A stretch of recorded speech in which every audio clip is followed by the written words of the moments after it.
that older rookie prepared you for this season?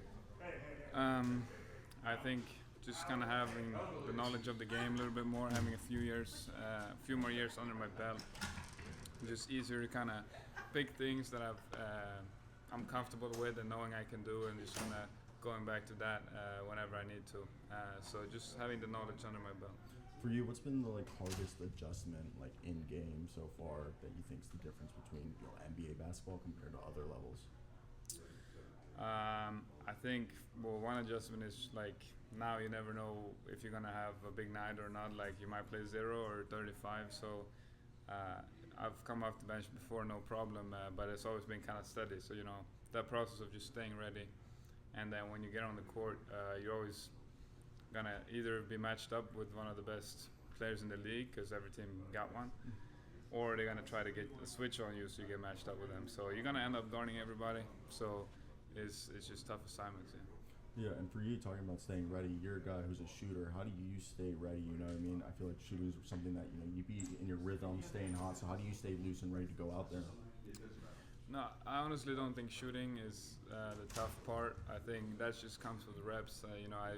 If we don't get in the game, we practice more than the guys that get in the game. So that's just getting reps. But I think it's just the mentality and the conditioning.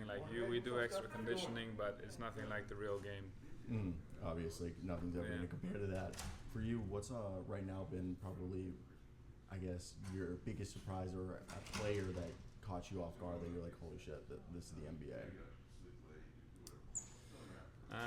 Honestly, my teammates. Tyler's been really, really hot recently, and it's especially that, Detroit game. We were like, man, that is crazy, to see that in person, and some of the guys that have been in the league a long time, they said the same thing. That's one of the craziest games I've seen. So, yeah. And with that, for you being kind of one of the, if not, I think the only Swedish basketball player currently in the league, how does it feel kind of be somebody that kids from Sweden and stuff going to be looking up to and, obviously admiring you? How do you feel being kind of a role model for players? That's just fun to kind of bring more attention to basketball in Sweden. It's not the biggest sport, but we got one. Bobby Klintman for the Detroit Pistons is also in the NBA now, and our national team just played 2 games, and the support was really good. So, I think the sport is just going to keep growing off of us, and we're very privileged to be in that position to help others.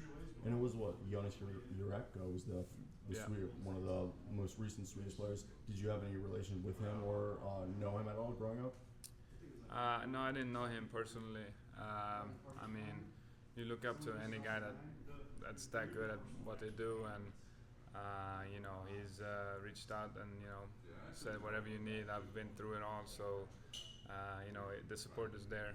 And also Jeffrey Taylor is another guy that played in the NBA and EuroLeague a lot. So I think I can learn a lot from those 2 guys.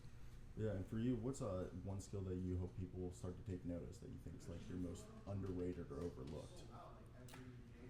Most underrated, I think my passing. I think just the more I have the ball in my hands, I'm gonna find other guys, and obviously I can attack the rim pretty well. So off that, I can just kind of find others, and I'm just gonna have to pick and choose my opportunities for that. Yeah, completely makes sense. My last question: who's your GOAT? Who's growing up? My GOAT.